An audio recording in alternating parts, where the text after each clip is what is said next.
Sebelumnya mohon maaf Bapak Ibu dan Saudara hadirin sekalian yang sedang beribadah di rumah pada pagi hari ini, karena sebelumnya kami mengalami kendala teknis, dan untuk saat ini mari kita akan memulai ibadah kita pada pagi hari ini. Kebaktian Jumat Agung ibadah khusus pada 10 April pada pagi hari ini. Hari ini kita berhimpun di dalam pengharapan karena mengenang pengorbanan Tuhan Yesus Kristus di atas salib, salib yang semula melambangkan hukuman yang hina dan keji, dipakainya untuk menyuarakan kasih dan kebenaran. Mari kita berdiri dan masuk dalam ibadah ini dengan hati yang tertuju pada Kristus Yesus Tuhan kita, penebus kita, sambil menyanyikan dari Kidung Jemaat 169 ayatnya yang pertama, memandang salib Rajaku.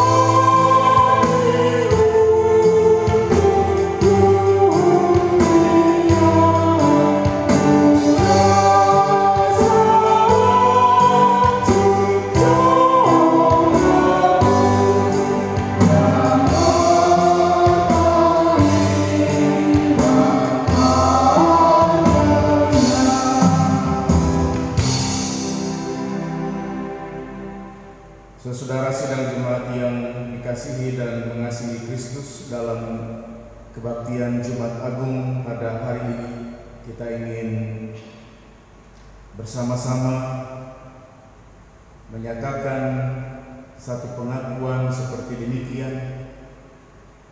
Kebaktian Jumat Agung ini berlangsung dalam nama Allah Bapa, Anak, dan Roh Kudus. Amin.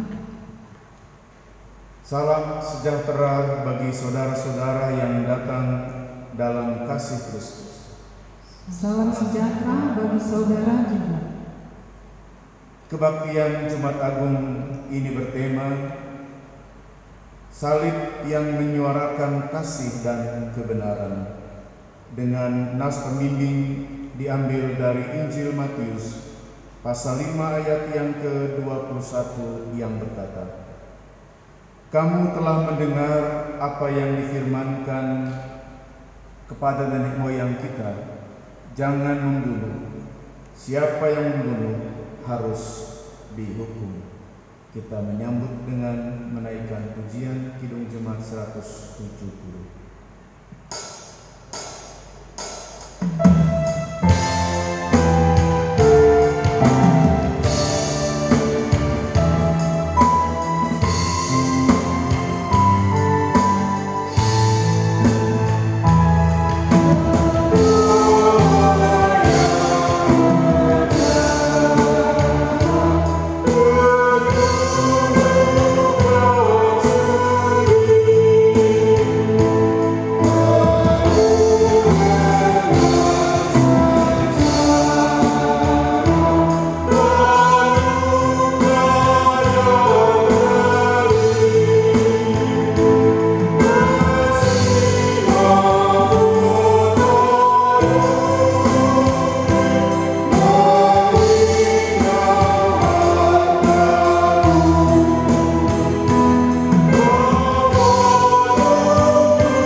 O Kristus yang tersalib, Putra Allah, yang dikandung dari Roh Kudus, lahir dari darah Maria.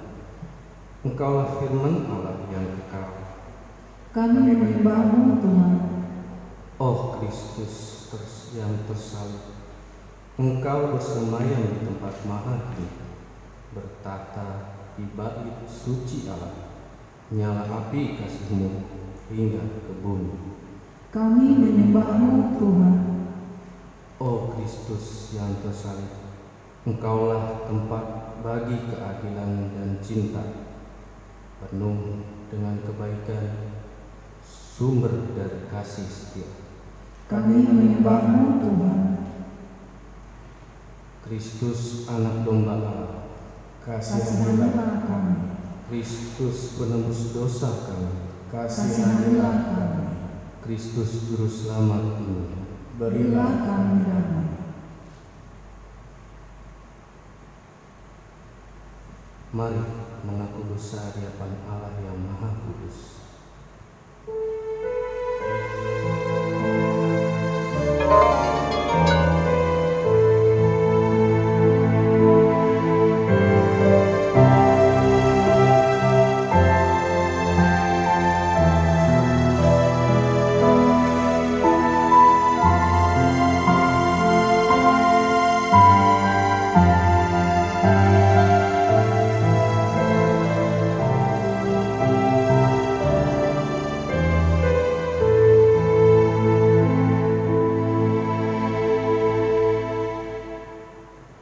Inilah pengakuan kami, umat yang berdosa, kami yang seharusnya menerima hukuman atas dosa kami, namun diselamatkan oleh kasih-Mu.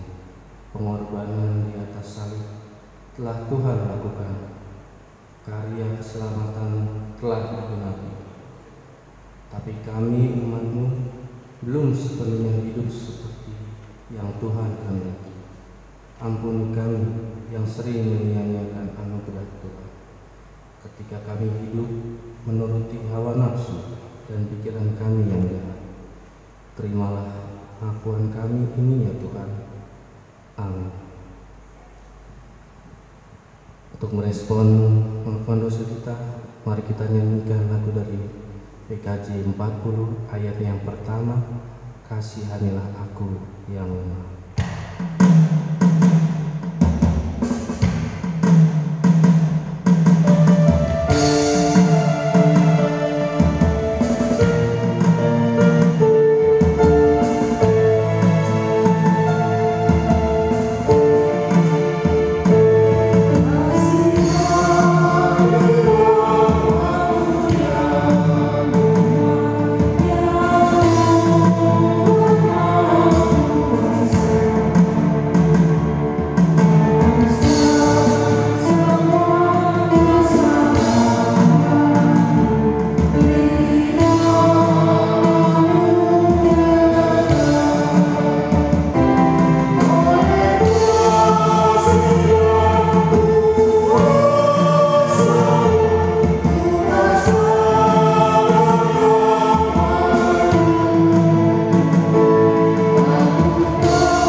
Saya ingin mengundang kembali jemaat untuk bangkit berdiri.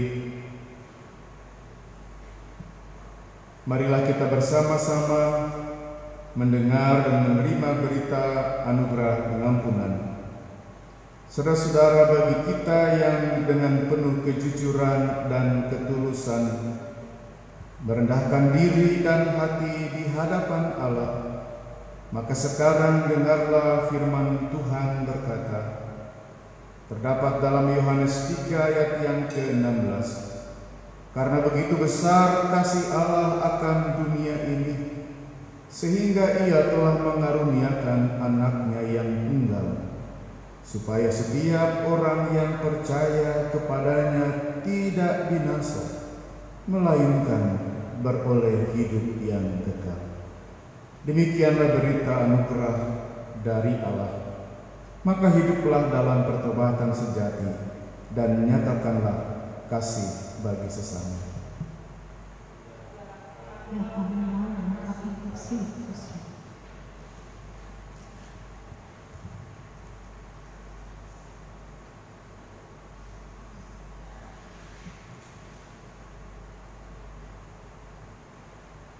Jemaat yang dikasihi Tuhan, marilah kita bermazmur secara berbalasan dari Mazmur pasal 22 ayat 1 hingga ayatnya yang ke-32.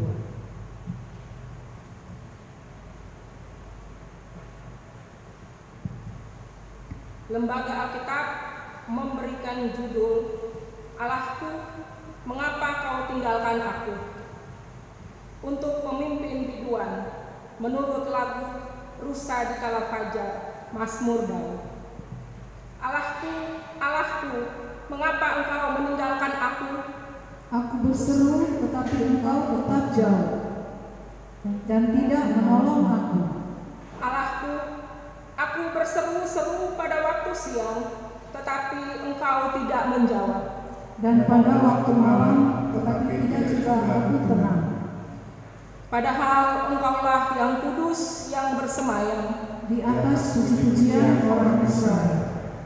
Kepadamu nenek moyang kami percaya. Mereka percaya dan engkau meluputkan mereka. Kepadamu mereka berseru-seru dan mereka terluput. Kepadamu mereka percaya dan mereka tidak mendapat malu. Tetapi aku ini ulat dan bukan orang. Celah bagi manusia, dihina oleh orang.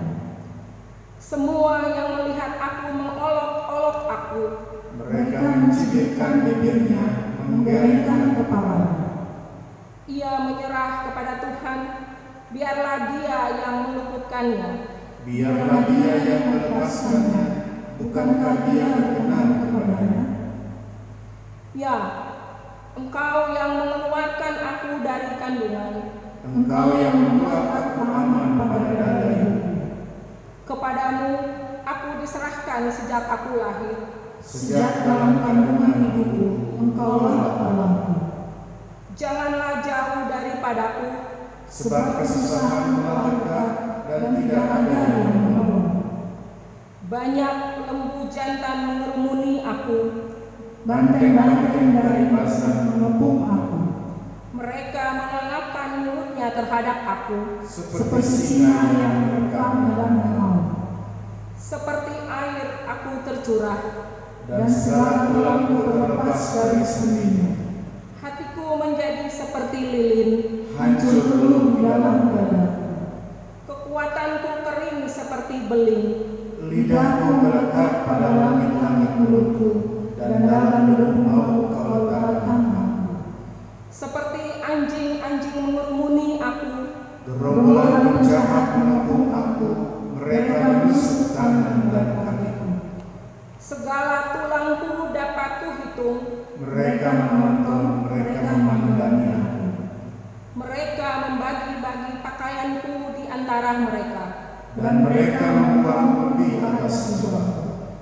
Tetapi Engkau, Tuhan, janganlah jauh. Ya kekuatanku, segeralah menolong aku. Lepaskanlah aku dari pedang. Dan nyawaku dari cengkraman anjing.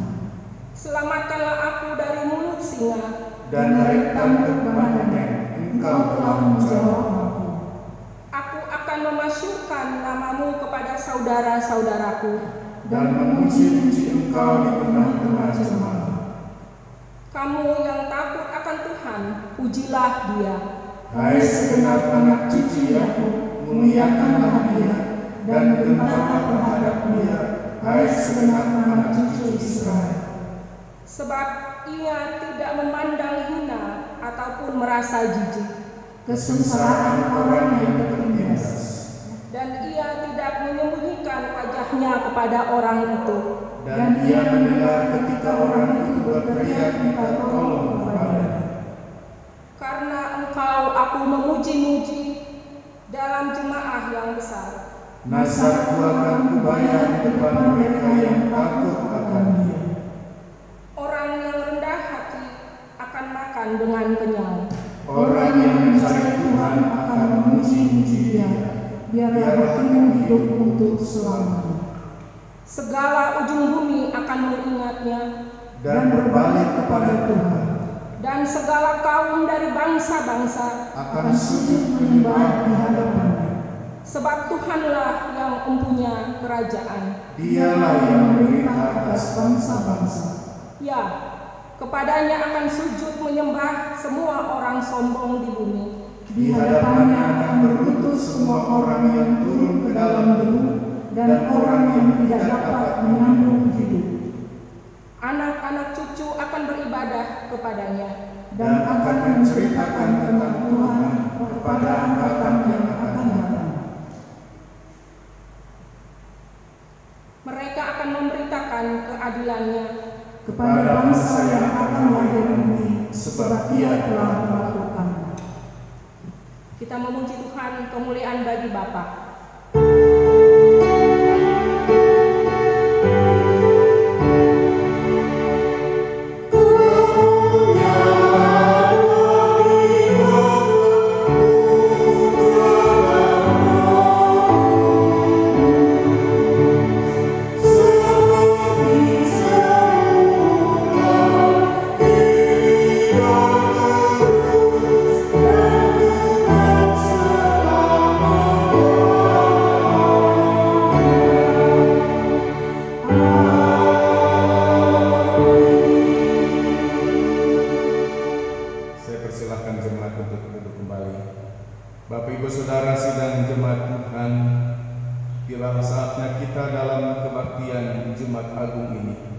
Kita akan membaca dan merenungkan bagian firman Tuhan yang diambil dari Injil menurut Yohanes pasal 19, ayatnya yang ke-19 sampai dengan ayat yang ke-24.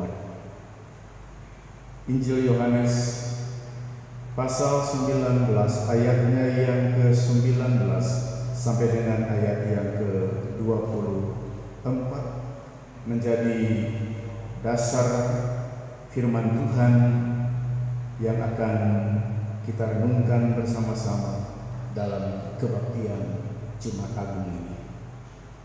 Biarkan Alkitab Bapak Ibu Saudara terbuka. Mari kita bersama-sama datang kepadanya dalam doa kita. Mari kita berdoa.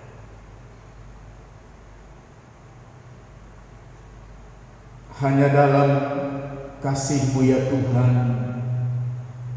kami sungguh memiliki asa dan pengharapan. Ya Tuhan, kami sungguh bersyukur jikalau pada pagi hari ini Tuhan memberikan anugerah dan kesempatan untuk kami bersama-sama berhimpun dalam kebaktian Jumat Agung.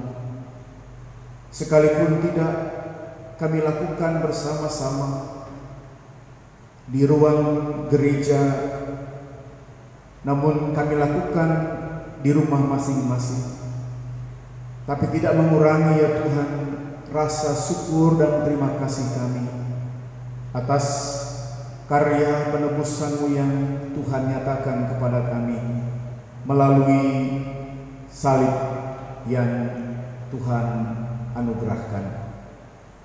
Ya Tuhan, kami sungguh mengucap syukur dan berterima kasih karena Engkau sendiri ya Tuhan yang rela untuk berkorban, menanggung segala dosa-dosa kami yang seharusnya kami tanggung. Engkau rela ya Tuhan menanggung segala beban kami yang seharusnya kami tanggung. Ya Tuhan, itu semua bukan karena kebaikan-kebaikan kami. Ya Tuhan, itu semua bukan karena perbuatan-perbuatan kami, namun semata-mata itu semua karena anugerah-Mu. Semata-mata itu semua karena karunia dan kemurahan Tuhan bagi kami sekalian. Ya Tuhan, oleh karena itu kami datang dalam rasa syukur dan terima kasih kami dalam kebaktian Jumat Agung ini. Tuhan Allah Bapa dalam sorga, ketika kami datang menghadap kehadirat-Mu untuk mendengar dan menyambut firman Tuhan yang akan Tuhan taburkan dan akan Tuhan nyatakan bagi kami. Ya Tuhan, kiranya Engkau sendiri yang juga hadir ke tengah-tengah kami semua. Tuhan berkati kami ya Allah dengan rahmat.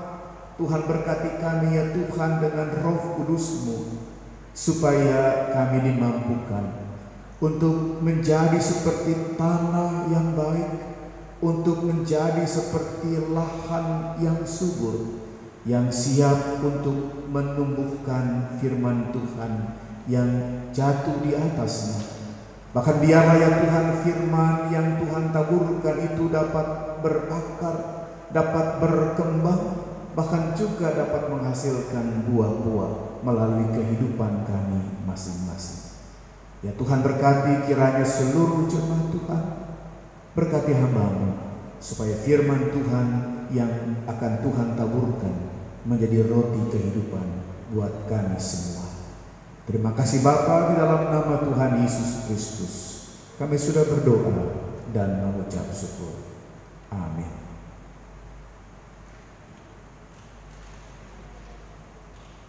Mari Bapak Ibu Saudara yang dikasihi Tuhan, kita bersama-sama membaca Injil Yohanes pasal 19,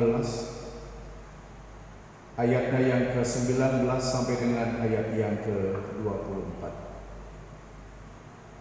Demikian firman Tuhan yang dinyatakan bagi kita. Dan Pilatus menyuruh memasang juga tulisan di atas kayu salib itu, bunyinya, Yesus orang Nazaret, Raja orang Yahudi. Banyak orang Yahudi yang membaca tulisan itu, sebab tempat di mana Yesus disalibkan letaknya dekat kota, dan kata-kata itu tertulis dalam bahasa Ibrani, bahasa Latin, dan bahasa Yunani. Maka kata imam-imam kepala orang Yahudi kepada Pilatus, "Jangan engkau menulisnya Raja orang Yahudi, tetapi bahwa ia mengatakan akulah Raja orang Yahudi." Jawab Pilatus, "Apa yang kutulis tetap tertulis." Sesudah prajurit-prajurit itu menyalibkan Yesus, mereka mengambil pakaiannya, lalu membaginya menjadi 4 bagian untuk tiap-tiap prajurit 1 bagian. Dan jubahnya juga mereka ambil. Jubah itu tidak terjahit, dari atas ke bawah hanya 1 tenunan saja. Karena itu mereka berkata seorang kepada yang lain, "Janganlah kita membagikannya menjadi beberapa potong, tetapi baiklah kita membuang undi untuk menentukan siapa yang mendapatnya. Demikianlah hendaknya supaya genaplah yang ada tertulis dalam kitab suci. Mereka membagi-bagi pakaianku di antara mereka, dan mereka membuang undi atas jubahku. Hal itu telah dilakukan prajurit-prajurit itu." Saudara, sedemikian firman Tuhan yang kita dengar, yang kita terima bersama-sama. Berbahagialah orang yang mendengar firman Tuhan serta memelihara di dalam kehidupannya. Hosiana.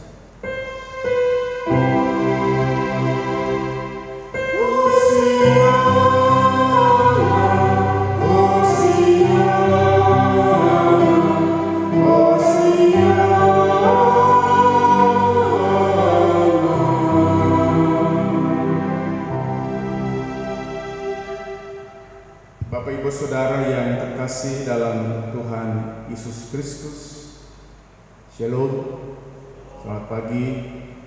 Saudara, relasi yang baik akan menciptakan suasana yang kondusif, komunikasi yang tentu lancar akan bisa membangun satu hubungan yang indah, baik di tengah-tengah keluarga, di tengah-tengah masyarakat, di tengah-tengah konteks pekerjaan kita, relasi hubungan antara pimpinan dengan bawahannya. Jika itu terbangun satu relasi yang baik, maka akan menciptakan ketentraman, akan menciptakan keamanan, akan menciptakan suasana yang kondusif, yang memberi kegairahan. Tetapi sebaliknya, Bapak Ibu Saudara, jika relasi menjadi buruk, jika komunikasi terhenti, maka yang terjadi adalah bahwa keluarga akan kehilangan kegairahan. Demikian juga saudara, hubungan kerja menjadi tidak produktif. Di tengah-tengah masyarakat, ketika tidak terjadi relasi yang baik, ketika tidak terjadi komunikasi yang baik, bisa timbul gesekan-gesekan dan konflik. Jadi Bapak Ibu Saudara, betapa penting arti sebuah relasi, betapa penting arti sebuah komunikasi. Komunikasi akan menentukan arah. Relasi yang baik akan menentukan arah untuk mencapai sebuah keberhasilan. Nah, Bapak Ibu Saudara sidang jemaat yang terkasih di dalam Tuhan Yesus Kristus, bahwa dosa manusia telah menghancurkan relasi. Kita semua mengerti dalam iman kita sebagai umat Kristiani, kita mengerti, kita memahami, kita telah diajarkan bahwa dosa itu berakibat hancurnya relasi. Dosa itu berakibat rusaknya relasi antara manusia dengan Allah dan manusia dengan sesama. Saudara, kita bisa melihatnya dalam kitab Kejadian. Kita bisa melihatnya, membacanya dalam kitab Kejadian pasal 3, ketika Adam dan Hawa telah jatuh ke dalam dosa. Ketika mereka telah jatuh ke dalam dosa, mereka telah memberontak terhadap Allah, maka mereka menyadari bahwa diri mereka telanjang. Akibat dari dosa, maka mereka bersembunyi.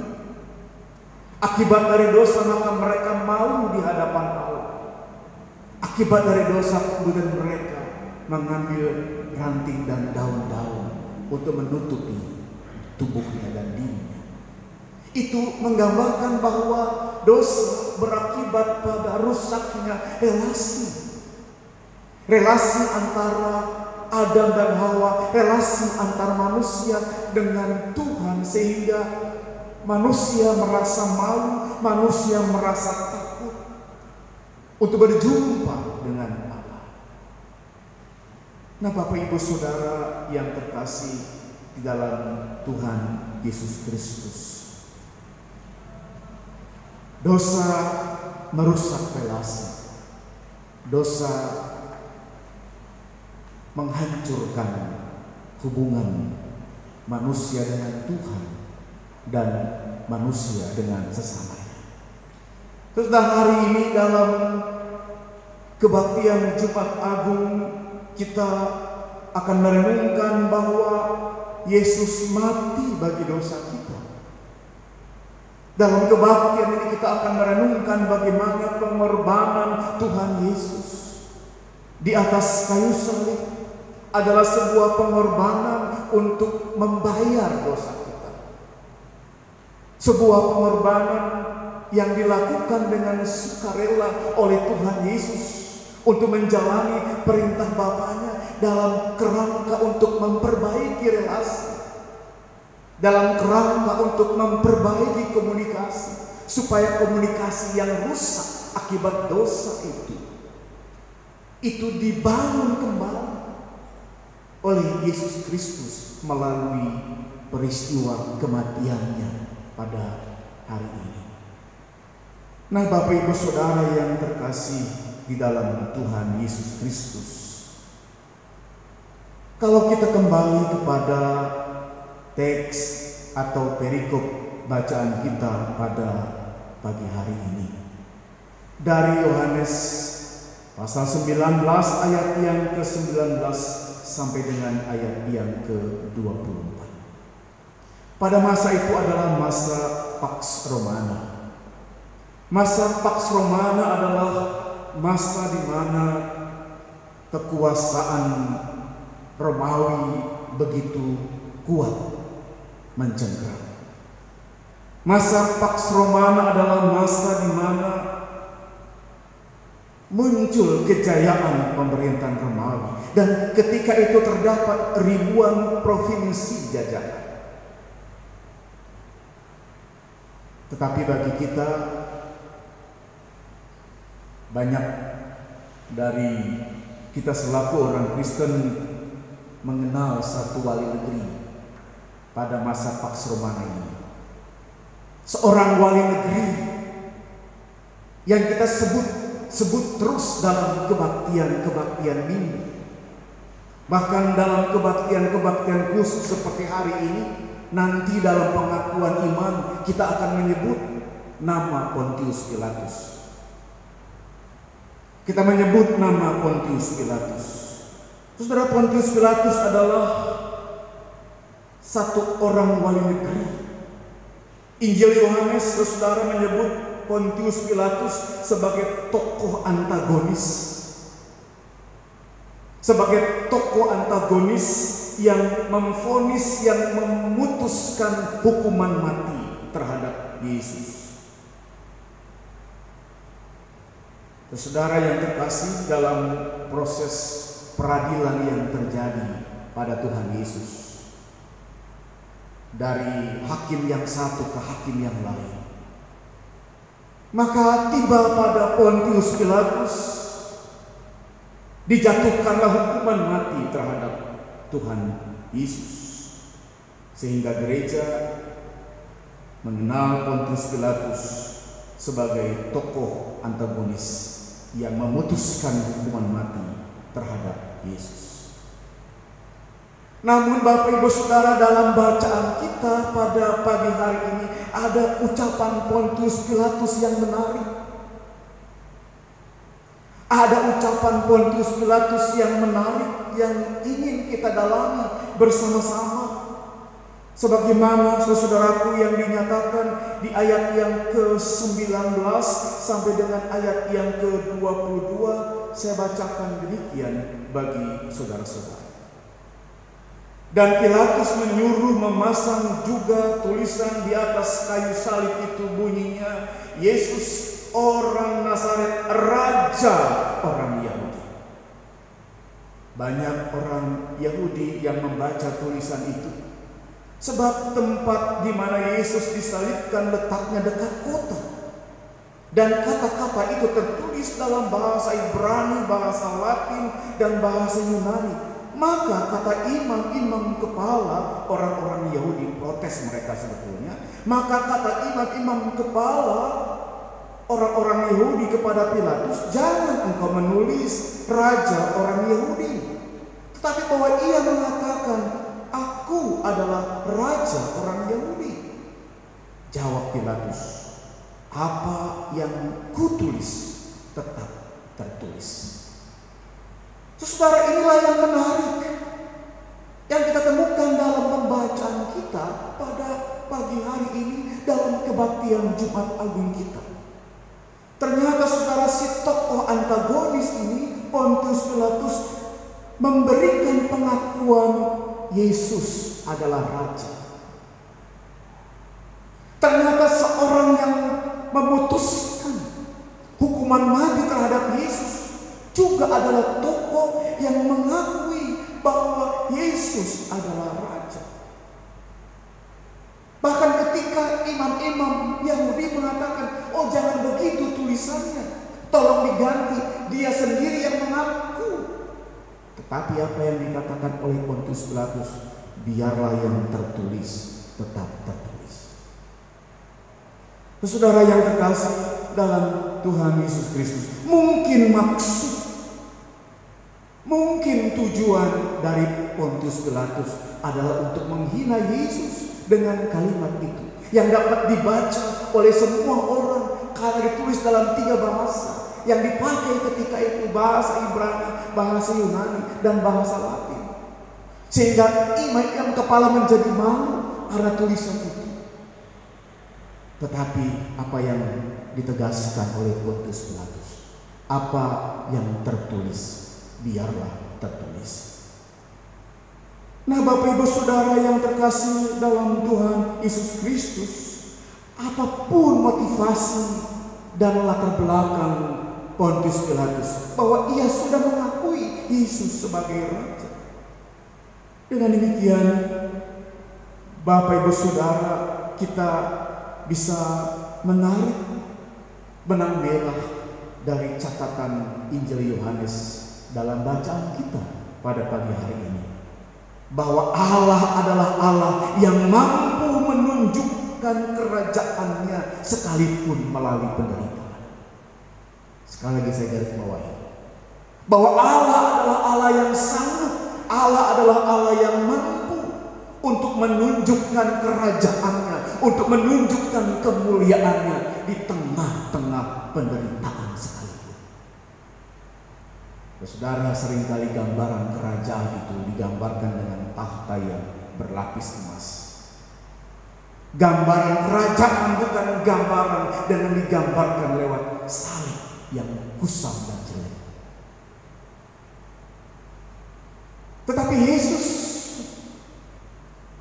menyatakan dirinya sebagai Raja, sekalipun ia harus terpaku dan tergantung di atas salib yang hitam kusam dan buruk itu.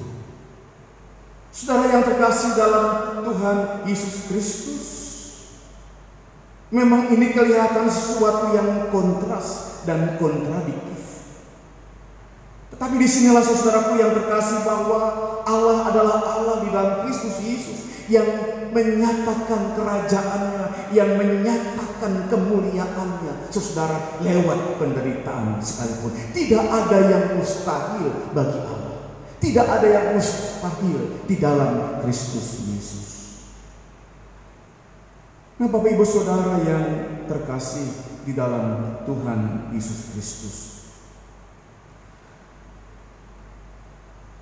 Allah yang menunjukkan kuasanya, Allah yang menunjukkan kerajaannya, Allah yang menunjukkan kemuliaannya lewat penderitaannya itu. Terus saya mengajak kepada kita untuk merenungkan 2 hal. Mengajak kepada kita untuk merenungkan 2 hal. Lewat pembacaan firman Tuhan, lewat perenungan firman Tuhan pada pagi hari ini, saudara-saudaraku, dalam kebaktian Jumat Agung ini, kita diajak untuk merenungkan 2 hal. Yang pertama, saudaraku, bahwa penderitaan bukan menjadi halangan bagi Allah di dalam Kristus Yesus untuk menyatakan kemuliaannya. Allah adalah Allah yang menjadi Raja dalam penderitaan. Allah adalah Allah yang dimuliakan di dalam penderitaannya. Saudara yang terkasih di dalam Tuhan Yesus Kristus, kita bisa belajar dari beberapa contoh melalui khotbah-khotbah beberapa minggu yang lalu. Bagaimana Allah menyatakan terang, Allah menyatakan mukjizatnya di dalam Kristus Yesus melalui anak yang buta sejak lahir. penderitaan seorang anak yang buta sejak lahir menjadi sarana untuk menyatakan mukjizat dan kuasa Tuhan Yesus yang menyembuhkan si anak itu. Dan saudara, tentu masih banyak contoh-contoh yang lain. Kisah orang yang lumpuh yang disembuhkan, kisah orang buta yang disembuhkan oleh Tuhan Yesus. Itu adalah satu kisah-kisah yang menggambarkan bagaimana Allah sanggup, saudara, untuk memakai setiap penderitaan yang ada untuk menyatakan kerajaannya, untuk menyatakan kemuliaannya. Allah bisa memakai setiap keberadaan kita. Allah bisa memakai setiap keberadaan kita, Bapak Ibu Saudara, baik sehat maupun sakit, kaya maupun miskin, suka ataupun duka, tenang atau bergelombang. Allah bisa pakai semua itu untuk kemuliaan-Nya. Saudara yang terkasih dalam Tuhan Yesus Kristus, oleh sebab itu kita juga ingin bersama-sama memaknai peristiwa yang sekarang ini sedang kita alami. Peristiwa di mana kita harus menjaga jarak. Peristiwa di mana kita harus tinggal di rumah, mengurangi bahkan meniadakan aktivitas perjumpaan dengan orang-orang yang selama ini kita begitu akrab. Ketika kita melakukan kebaktian-kebaktian di rumah masing-masing, ada banyak kita yang merasakan bahwa kok ini kurang pas, kok ini kurang serap, dan seterusnya, dan seterusnya. Itulah perasaan-perasaan yang muncul, dan saya sangat memahami perasaan-perasaan yang seperti itu. Oleh karena kita kehilangan sebuah keakraban, kita kehilangan perjumpaan di antara kita, seperti waktu-waktu yang lalu, seperti waktu-waktu yang sudah.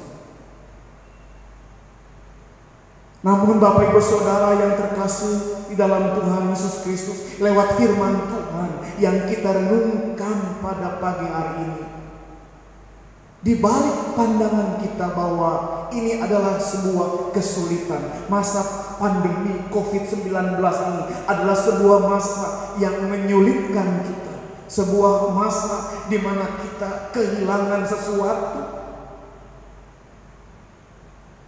Lewat firman Tuhan yang kita renungkan pada saat ini, ternyata ada maksud Tuhan pula di balik semuanya.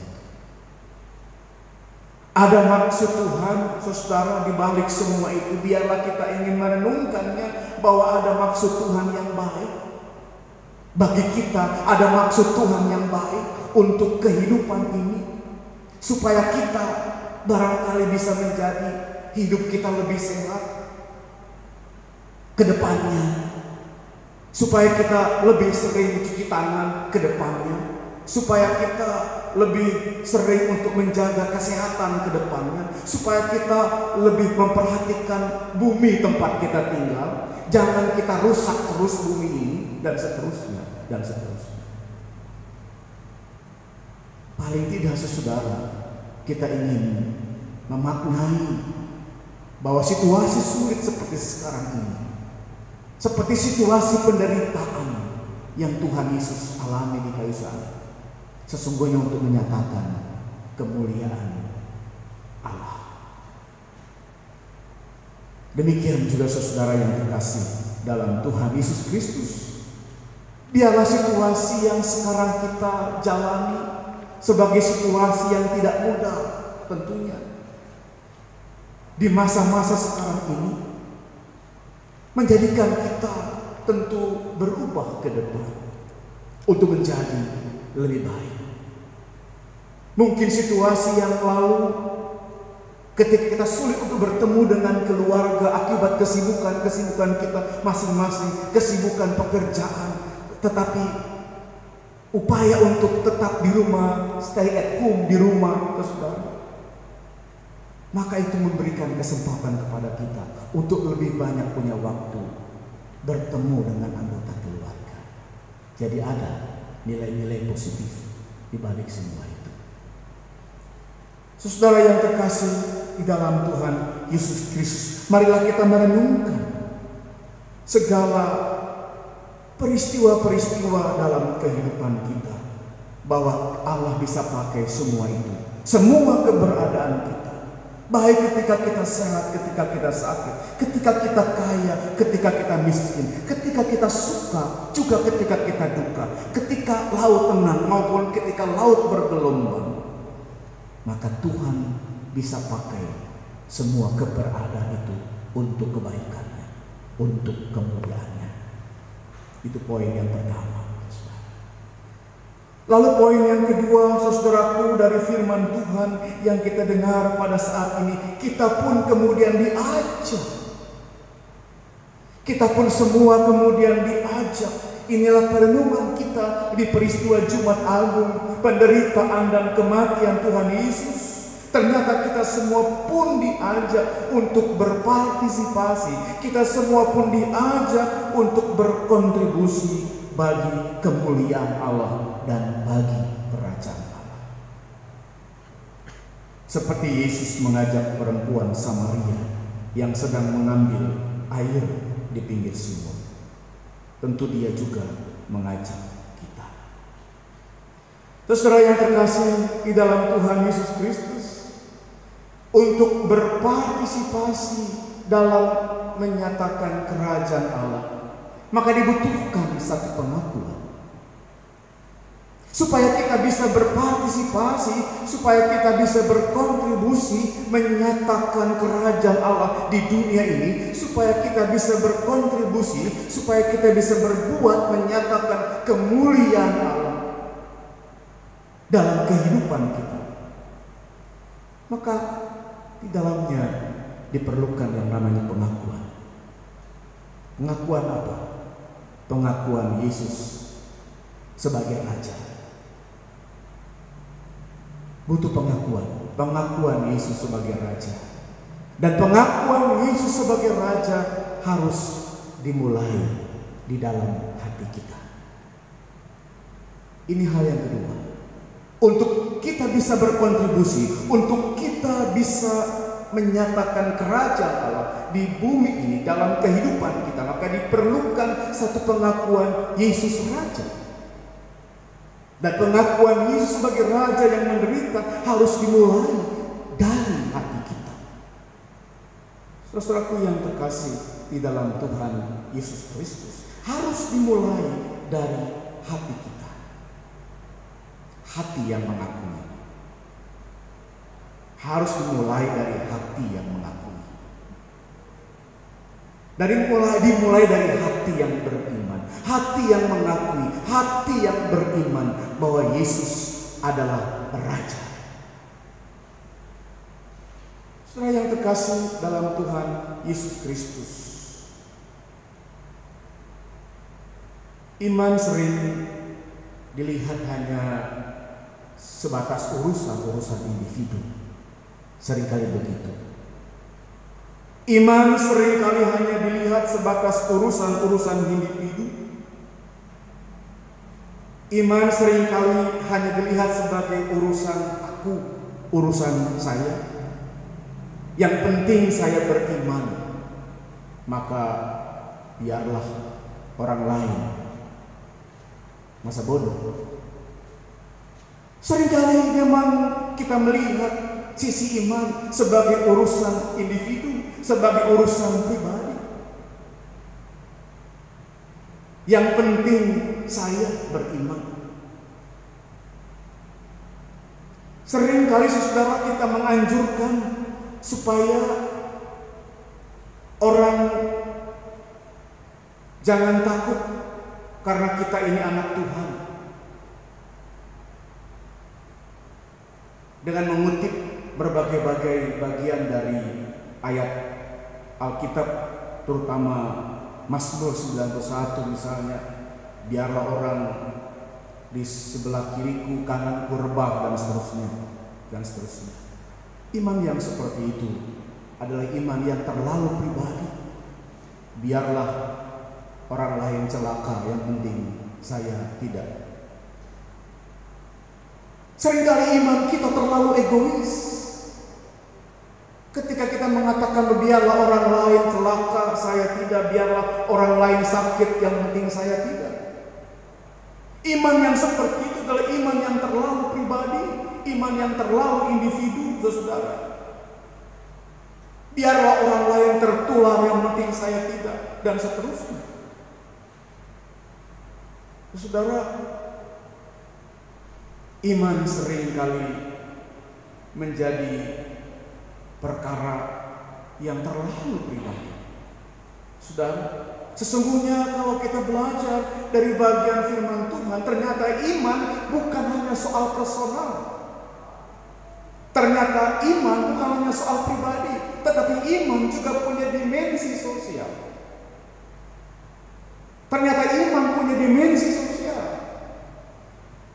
Jadi jangan mengatakan bahwa gereja sekarang banyak yang pada tutup, maka orang Kristen tidak beriman. Itu cara pandang yang menurut saya tidak tepat. Justru beriman itu tidak saja dimensi pribadi, tapi beriman punya dimensi sosial. Dengan kita menjaga jarak sebetulnya, dengan istilah social distancing itu atau physical distancing itu, saudara, menjaga jarak sosial dan menjaga jarak fisik. Itu bagian dari apa? Bagian dari iman dalam dimensi sosial kita. Nah, jadi Bapak Ibu Saudara yang terkasih di dalam Tuhan Yesus Kristus, Yesus mati di atas kayu salib itu, yang sekarang kita syukuri peristiwanya, adalah karena Tuhan Yesus peduli kepada kita.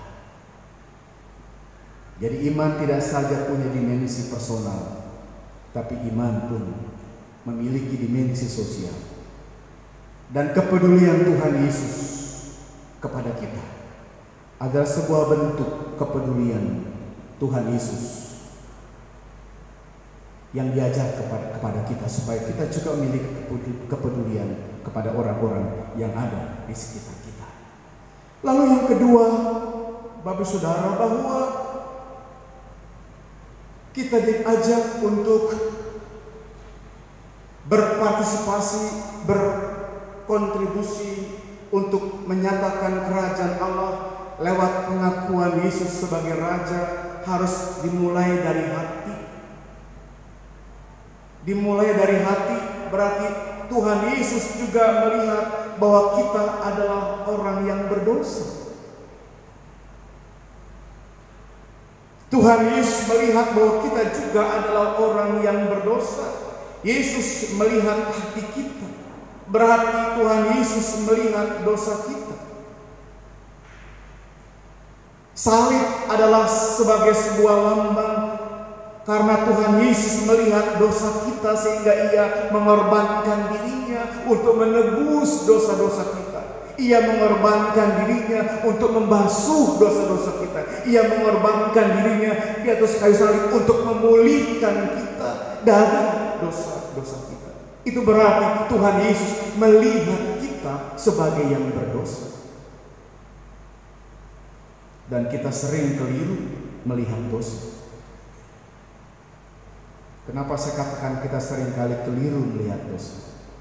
Kita sering kali keliru melihat dosa keliru kita lihat hanya sebatas perbuatan. Maka kalau orang mencuri itu dosa, kalau orang merampok itu dosa, kalau orang membunuh itu dosa. Tetapi dosa yang sesungguhnya, saudara, itu dimulai dari hati. sesungguhnya itu dimulai dari hati. Dan tidak juga harus selalu dimulai dari perbuatan.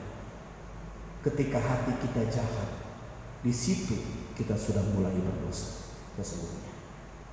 Walaupun perbuatan jahat belum kita lakukan, tapi ketika kita punya hati yang jahat, maka di situ, saudaraku, kita sudah berbuat jahat.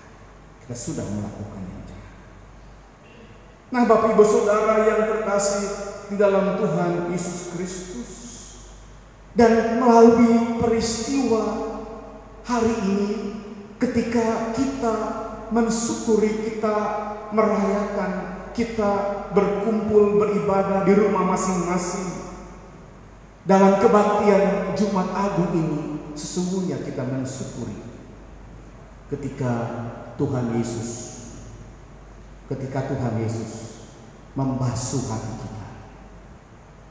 Peristiwa Jumat Agung, peristiwa kematian Tuhan Yesus di atas kayu salib adalah sebuah peristiwa di mana Tuhan Yesus lewat tubuhnya yang terkoyak, lewat darahnya yang tercurah, Ia membasuh hati kita yang berdosa ini. Karena dosa itu datang dari hati. Dosa jangan dilihat perbuatannya. Ada orang yang belum berbuat, makanya dibilang, jika kamu memandang orang lain,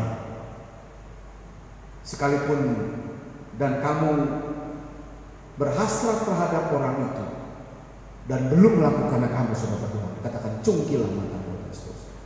Ini mengingatkan saudara kepada kita, mengingatkan kepada kita bahwa melalui peristiwa Jumat Agung pada pagi hari ini, ternyata lewat kasih, kemurahan dan pengorbanan Kristus di atas kayu salib, sekali lagi dengan tubuhnya yang terkoyak, dengan darahnya yang tercurah, yang tertumpah bagi kita, Tuhan Yesus membasuh hati kita yang berdosa untuk dikuduskan dan disucikan. Itulah saudaraku makna dari peristiwa Jumat Agung yang kita renungkan pada pagi hari ini.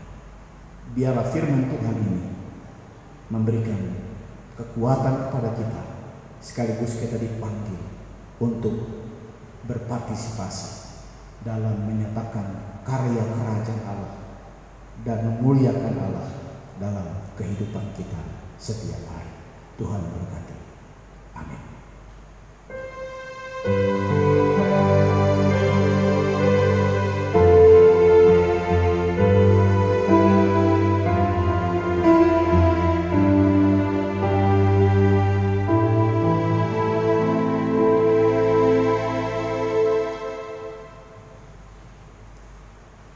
Marilah jemaat Tuhan, dengan bangkit berdiri, kita nyatakan pengakuan iman kita bersama gereja dan segala adat dan tempat. Demikian.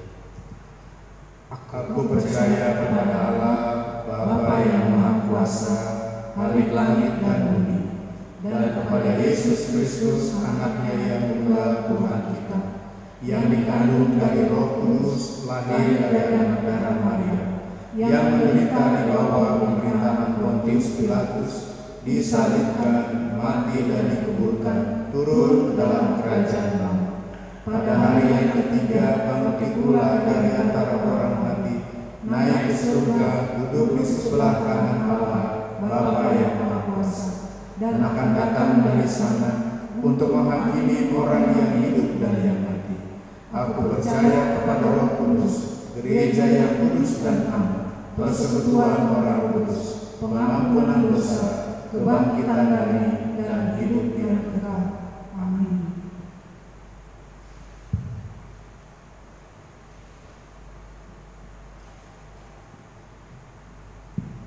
Bapak Ibu Saudara,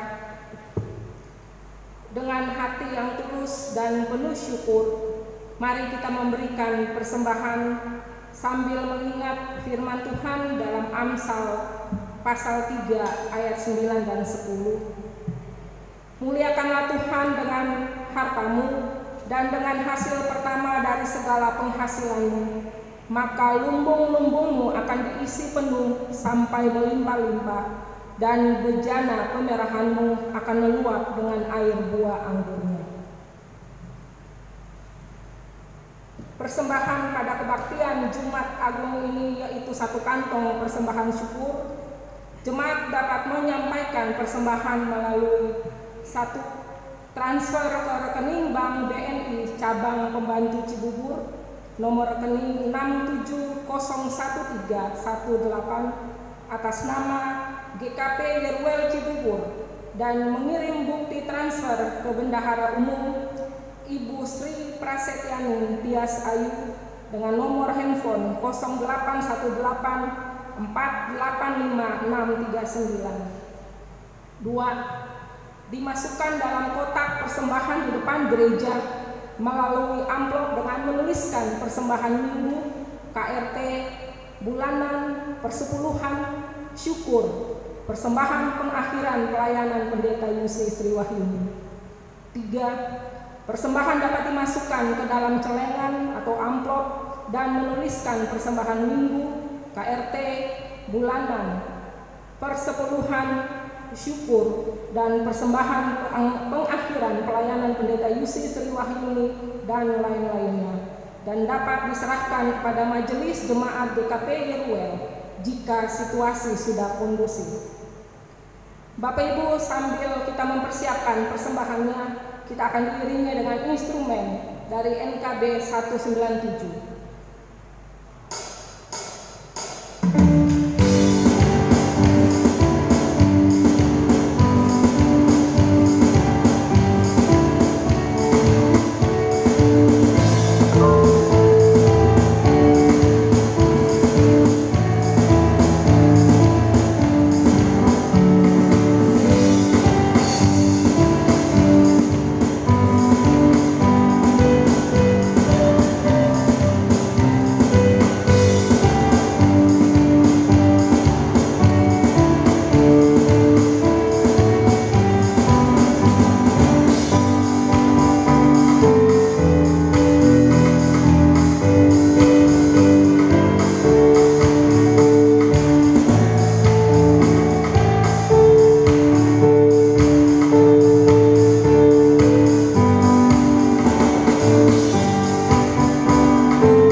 NKB 197 ayatnya yang pertama.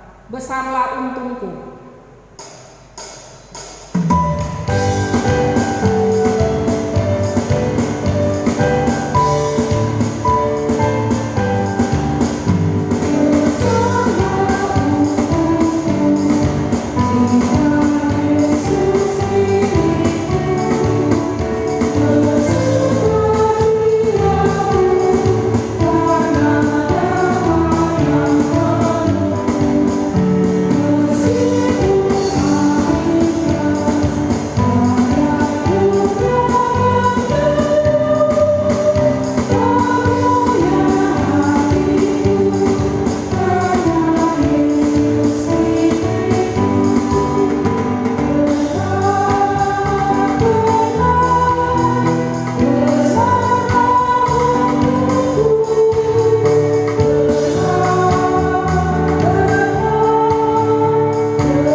Ya Allah yang maha kuasa dan kekal, Engkau yang tidak menyayangkan anak-Mu, tetapi telah menyerahkan untuk kami manusia Limpah syukur kami naikkan ke hadirat-Mu atas anugerah-Mu bagi kami.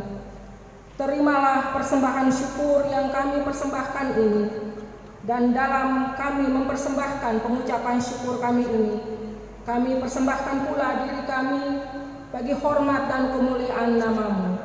Dalam nama Tuhan Yesus Kristus kami berdoa. Amin.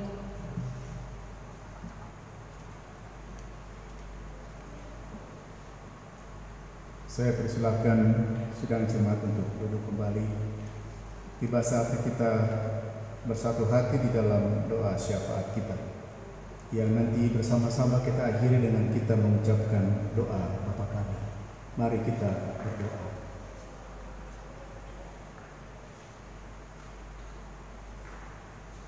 Dosa-dosa kami ya Allah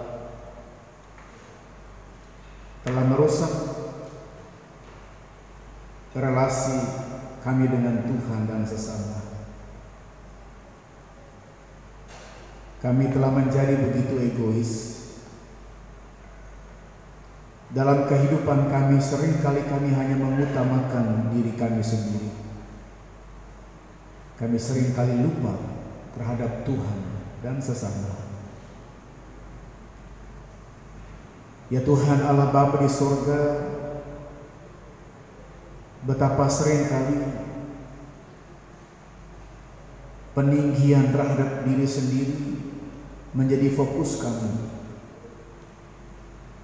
Kami seringkali ya Tuhan terjebak pada sikap-sikap eksklusif, menutup diri terhadap orang-orang dan sesama kami. Namun ya Tuhan, kami sungguh mengucap syukur dan berterima kasih. Oleh karena pada pagi hari ini dalam kebaktian Jumat Agung ini, kami kembali diingatkan bahwa kami orang-orang yang percaya adalah orang-orang yang telah diperbaharui. Kami orang-orang percaya adalah orang-orang yang telah dipulihkan, diperbaharui dan dipulihkan dari hati yang berdosa. Sehingga kami ya Tuhan bukan lagi menjadi orang-orang dalam kegelapan, tetapi ya Tuhan kami telah dipulihkan menjadi orang-orang yang telah hidup dalam terang. Ya Tuhan, biarlah melalui kebaktian untuk memperingati kematian Tuhan Yesus Kristus di atas kayu salib di peristiwa Jumat Agung ini, menerangi hati kami, supaya kami ya Tuhan dimampukan untuk menyatakan terus-menerus kerajaan Allah di dalam kehidupan kami. Kami terus-menerus menyatakan kemuliaan Allah di dalam berbagai-bagai aspek dan dimensi-dimensi kehidupan kami. Ya Tuhan, mampukan kami untuk mewujudkan semua tugas panggilan itu. Pada saat ini ya Tuhan, kami juga bersyukur untuk gereja-gereja di seluruh dunia, gereja-gereja di Indonesia, gereja Kristen Pasundan yang Kau tempatkan di Jawa bagian barat. Bahkan ya Tuhan, secara khusus jemaat Tuhan gereja Kristen Pasundan Yeruel Cibubur di tempat ini boleh menyelenggarakan ya Tuhan kebaktian Jumat Agung ini secara online. Ya Tuhan, biarlah apa yang kami lakukan tidak mengurangi semangat kami untuk terus bersekutu di dalam Tuhan di tengah-tengah segala keterbatasan yang ada. Biarlah ya Tuhan, Engkau sendiri yang terus memberikan kekuatan kepada kami untuk menjadi gereja yang terus Tuhan panggil untuk menyatakan panggilannya, menjadi gereja yang terus bersekutu, melayani dan bersaksi. Ya Tuhan, kiranya Engkau berkati dan kuatkan terus majelis jemaat, pendeta jemaat, sektor-sektor, komisi-komisi kategorial, non-kategorial, panitia-panitia, bahkan juga ya Tuhan, tenaga pelayan khusus jemaat, TPKJ, bahkan ya Tuhan seluruh jemaat Tuhan, bahkan seluruh pendukung ibadah pada pagi hari ini, pemusik, song leader, bahkan juga ya Tuhan tim multimedia yang sudah berjerih-jerih ya Tuhan untuk melakukan kegiatan ibadah daring ini. Biarlah ya Tuhan Engkau berkati semua kami, supaya apa yang kami persembahkan menjadi persembahan yang hidup untuk kemuliaan bagi nama Tuhan. Ya Allah Bapa di surga, demikian Tuhan dalam syafaat ini kami juga berdoa bagi saudara-saudara kami yang sedang dalam keadaan sakit, baik yang tengah dirawat di rumah sakit maupun di rumah mereka masing-masing, yang tak dapat kami sebutkan nama mereka satu persatu. Namun ya Tuhan, kami yakin Engkau adalah Allah yang mengerti setiap keberadaan anak-anak-Mu. Dalam segala kelemahan ya Tuhan, kiranya Engkau yang memberikan kekuatan. Bahkan juga ya Tuhan, Engkau yang menjadi tempat kami bergantung dan berharap untuk menerima kesembuhan yang dari Bapa. Tuhan Allah Bapa di sorga, pada saat ini Tuhan kami juga berdoa bagi segala pergumulan-pergumulan yang ada pada kami. Apapun Tuhan yang menjadi pergumulan kami sadar ya Tuhan kami lemah untuk menghadapi setiap pergumulan yang ada. Namun ya Tuhan, kami percaya bahwa Engkau adalah kekuatan kami. Biarlah ya Tuhan, di tengah segala pergumulan kami yang ada seluruh jemaat Tuhan, maka Tuhan jualah yang memberikan kekuatan kepada kami, penghiburan. Bahkan kiranya Tuhan yang menyediakan jalan pertolongan bagi kami sekalian. Ya Allah, kami juga berdoa bagi para orang tua kami yang sudah lanjut usia. Dalam segala keberadaan ya Tuhan, Engkau berkati kiranya para orang tua kami hanya dengan kekuatan, kesukacitaan, pengharapan, damai sejahtera yang dari Bapa. Mungkin di tengah-tengah kondisi fisik yang semakin lemah, namun ya Tuhan, kami percaya bahwa Engkau akan memberikan kekuatan bagi para orang tua kami. Tuhan, inilah doa kami. Kiranya kekuatan yang dari Tuhan, pemeliharaan yang dari Tuhan, Engkau terus nyatakan bagi para orang tua kami. Tuhan Allah Bapa dalam sorga, demikian juga pada saat ini kami berdoa ya Tuhan bagi jemaat-Mu yang berulang tahun, baik pribadi maupun ulang tahun perkawinan di sepanjang sepekan ini Tuhan. Biarlah ya Tuhan, Engkau yang sudah mengiring setiap langkah mereka pada masa-masa yang sudah, maka Tuhan jualah yang berkenan untuk mengiring langkah-langkah mereka ke depan ya Bapa, dalam naungan kasih-Mu, dalam penyertaan Tuhan dan kemurahan Tuhan. Inilah ya Tuhan doa dan harapan kami. Bapa di sorga, pada saat ini Tuhan kami juga berdoa untuk bangsa dan negara kami, untuk para pemimpin kami ya Tuhan.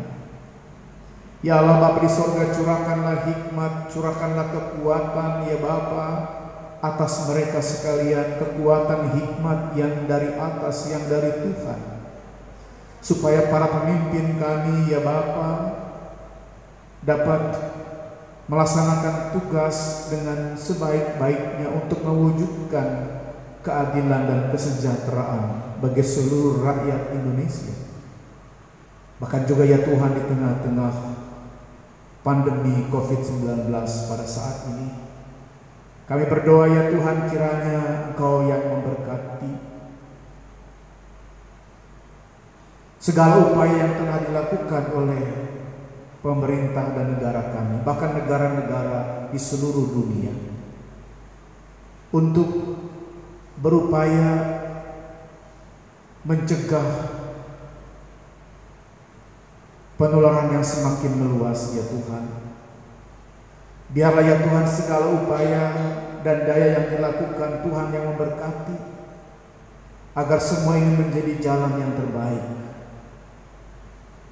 untuk kami dapat mendapatkan jalan keluar dari segala pergumulan yang ada. Bahkan juga ya Tuhan, kami berdoa bagi berbagai upaya yang dilakukan oleh para ahli dan peneliti, para dokter,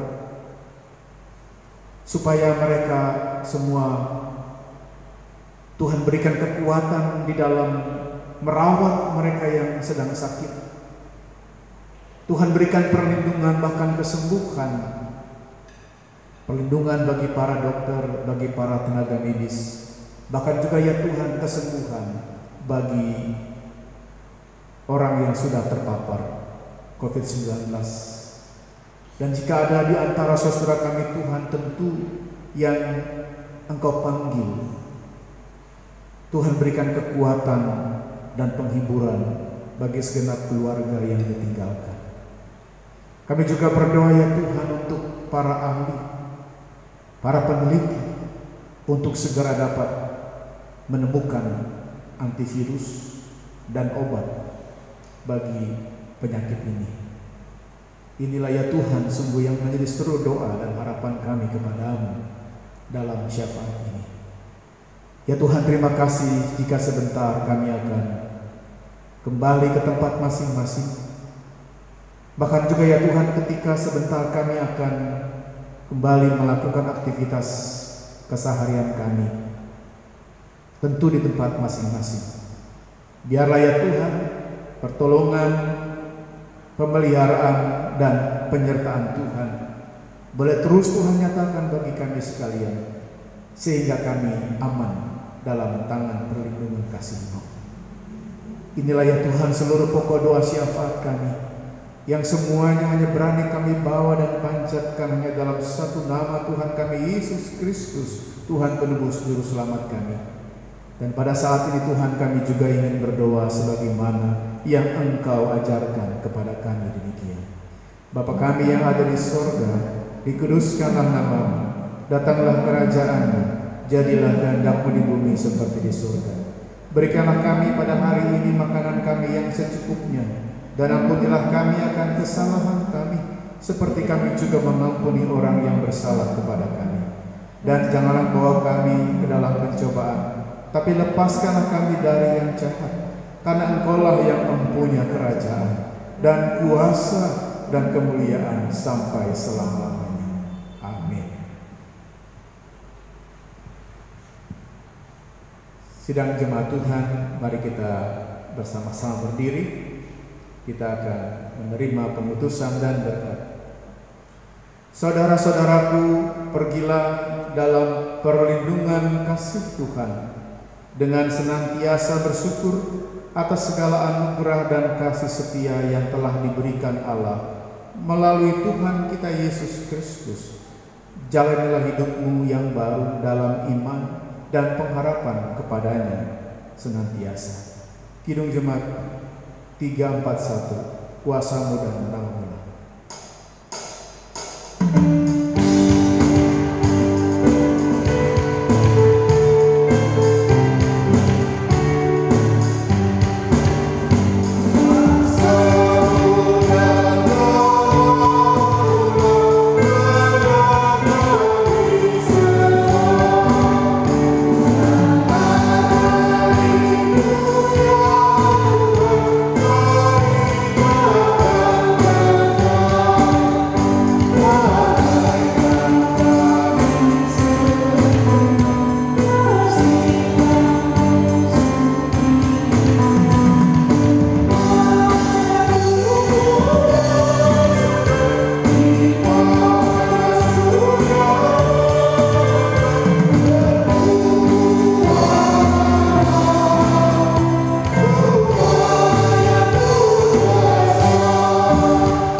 Tuhan kiranya memberkati dan memelihara saudara.